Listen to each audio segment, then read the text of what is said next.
Okay, good day guys. Mayroon kaming service dito na water dispenser. So, ang problema nito guys, ayaw uminit, no? So, okay naman yung lamig. Ang problema yung init. So, ang gagawin natin guys, buksan natin to yung likod niya. Ito. Yung parts na ito, yung kayang condenser unit, buksan natin.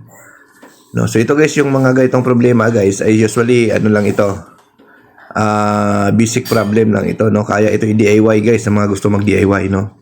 So, ituturo namin sa inyo kung paano ito gawin, no? So, ayan. So, tanggalin lang natin yung screw nitong Check natin ma'am kung bakit siya condenser, no? bakit hindi siya uminit. Ayan. Pag natanggal natin yan, guys, iusog lang natin siya konti para maka-access tayo dito sa kanyang heater tank, no? So, nandito yung heater tank niya, guys, sa likod, no?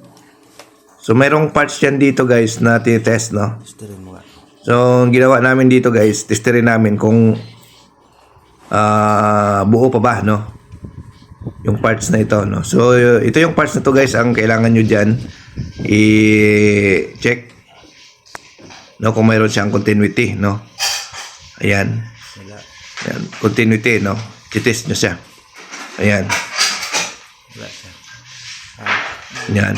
Bulok na yan. So, dito, guys, nakita namin wala siyang continuity. So, ibig sabihin, nag-open siya, no? So, ang gagawin nyo lang, guys, sundutin nyo lang yung pinaka-itim na sa gitna, no? Sundutin nyo lang.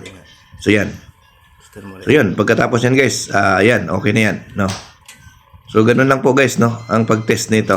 Okay. Yan. So, madali lang siya, guys, no? So, yun. Babalik na natin after nun. Yan. So, okay na yan, no? So, tingnan natin doon sa harapan kung nagkaroon na siya ng ilaw. No? Dati wala yan. Wala.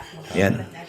Kaya lang yung So, yan guys, umilaw na yung pula. ginagamit. Yan. So, ibig sabihin, working na. No, good na, umiinit na siya. So, yun lang guys, ibig sabihin, working na. No, good na, umiinit na siya. So, yun lang guys, no? Nagkaroon lang ng trip doon sa kanyang thermistor. Thank you.